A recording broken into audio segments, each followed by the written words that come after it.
Dear friends, good morning everyone. जैसा कि आप लोगों को मैंने बताया था कि हिंदी को लेकर के मैंने काफ़ी सारी चर्चा पिछले क्लासों में की थी, लेकिन इस लॉकडाउन के वजह से हम लोग फेस टू फेस सामने नहीं आ पा रहे हिंदी की क्लास में। इसीलिए मैंने कुछ तकनीक अपनाया है ऑनलाइन पढ़ाई की। उसी को लेकर के मैं सबसे पहले आज हिंदी की सिलेबस की बात करेंगे। विद्यार्थी ध्यान देना योग्य बातें हैं कि जो जितनी सारी मैं बात बताऊंगा, अगर इतनी सारी बातें आप अगर फॉलो करते हैं तो मैं इस बात की 100% की गारंटी देता हूं कि आपका 19 प्लस नंबर आप हिंदी में कवर कर सकते हैं। जैसा कि पिछले बार भी हिंदी के कुछ ऐसे स्टूडेंट थे जिन्होंने 93 नंबर ला करके एक रिकॉर्ड बनाया है। तो स्टूडेंट ध्यान देने की जरूरत है। सबसे पहले मैं कुछ सिलेबस की बात कर रहा हूँ, कुछ बताने की कोशिश करें, उसको समझने की कोशिश किया जाए। सबसे पहले हिंदी की सिलेबस की बात करें तो सबसे पहले पूरा हिंदी जो पूछा जाता है बच्चों, वो 100 नंबर के पूछे जाते हैं। जैसे मैं बिहार बोर्ड की बात करूं तो बिहार बोर्ड में जो पूछा जाता है वो 50 ऑब्जेक्टिव प्रश्न पूछे जाते हैं और 50 नंबर का सब्जेक्टिव प्रश्न पूछा जाता है।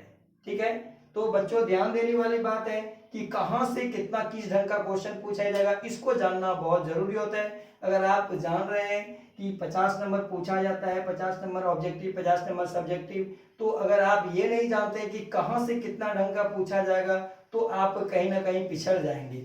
इसलिए बच्चों आप ध्यान देने योग्य बातें हैं।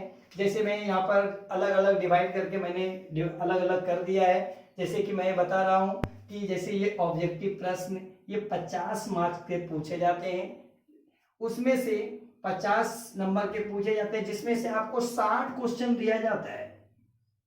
60 क्वेश्चन में आपको मात्र 50 क्वेश्चन को ही बनाना होता है। 10 क्वेश्चन तुमको एक्स्ट्रा दिया जाता है कि आप जो 10 क्वेश्चन है जो हार्ड है उसको आप छोड़ दें। ठीक है, तो यहाँ पर मैं लिख दिया है मित्रों कि बुक से 30 क्वेश्चन पूछा जाएगा। ऑब्जेक्टिव में वो 30 मार्क्स है जो एक एक नंबर का होता है। बहुवैकल्पिक प्रश्न होता है कि चार उत्तर होते हैं, उसमें से एक आपको सही उत्तर की जांच करनी होती है और टिक लगाना होता है। तो किताब से बच्चों 30 क्वेश्चन पूछा जाता है, वो 30 मार्क्स का होता है।